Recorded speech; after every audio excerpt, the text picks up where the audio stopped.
We wholeheartedly thank all our students and parents supporting our 20 years of journey. క్షణం తీరికలేని భేటీలతో హస్తిన పర్యటనలో బిజీగా ఉన్నారు AP ముఖ్యమంత్రి చంద్రబాబు నాయుడు. ఉపరాష్ట్రపతి అభ్యర్థి కేంద్ర మంత్రులను కలుస్తూ ఏపీ అభివృద్ధి కోసం ఆ ముఖాముఖిల్లో చర్చిస్తూ కనిపిస్తున్నారు. అయితే ఎన్నడూ లేని విధంగా చంద్రబాబు నిన్న జరిపిన ఓ ప్రత్యేక భేటీ తాలూకా ఫోటో ఏపీ ప్రజలకు ఆనందాన్ని పంచగా టీడీపీ శ్రేణుల్లో మాత్రం అంబరాన్ని తాకేలా చేసింది. చంద్రబాబు శుక్రవారం రోజున భేటీ అయింది కింజరాపు 3వ తరం వారసుడు స్వర్గీయ ఎర్రన్న మనవడు కేంద్ర మంత్రి కింజరాపు రామ్మోహన్ నాయుడు కుమారెడ్డిని కావడం ఈ ప్రత్యేకతకు కారణంగా మారింది.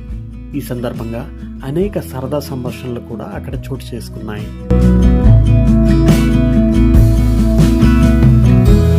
తెలుగుదేశం పార్టీకి కింజరాపు కుటుంబానికి విడదీయరాని బంధం ఉంది.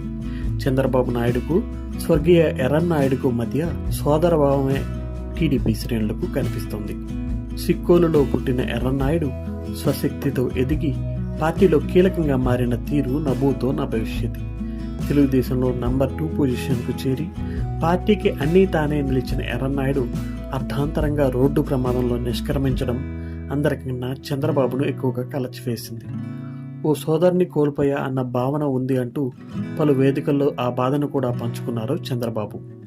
అటువంటి క్లిష్ట సమయంలో చంద్రబాబు నాయుడు బాధ్యత తీసుకోవడంతో తప్పనిసరి పరిస్థితుల్లో ఆరగ్రేటం చేశారు రాజకీయాల్లో ఓనామాలు కూడా తెలియని కింజరాపు రామ్మోహన్ నాయుడు. ఆ బ్లడ్ లైన్కు ఓనామాలు అవసరం లేదు అని బాహ్య ప్రపంచానికి తెలియడానికి చాలా తక్కువ సమయం పట్టింది. కాకలు తిరిగిన రాజకీయ నేతలు ఉన్న సిక్కోలు గడ్డలో తండ్రి మార్కు రాజకీయం అలవర్చుకుని అనతి కాలంలోనే కేంద్ర మంత్రి స్థాయికి తెలుగుదేశం పార్టీలో కీలక స్థానానికి చేరుకున్నారు కింజరాపు రామ్మోహన్ నాయుడు. చంద్రబాబుకు తన సోదరుడు స్వర్గీయ ఎర్రన్నాయుడు లేని లోటును తీర్చుతూ ప్రస్తుతం అన్నీ తానే నిలిచారు రాము.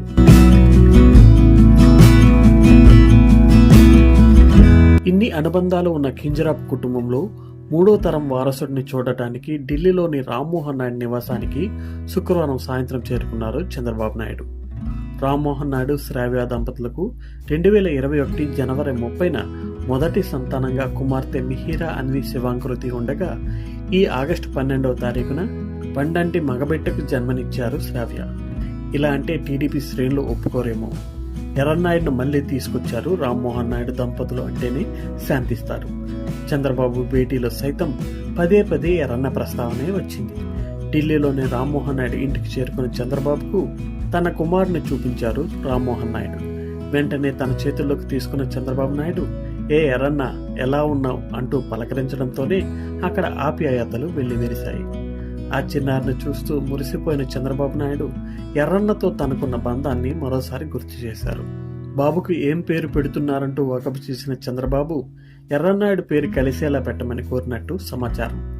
జూనియర్ ఎర్రన్నతో చంద్రబాబు ఉన్న ఫోటోలు నెట్టింట వైరల్ కావడంతో సంబరాలు చేసుకుంటున్నారు టీడీపీ శ్రేణులు.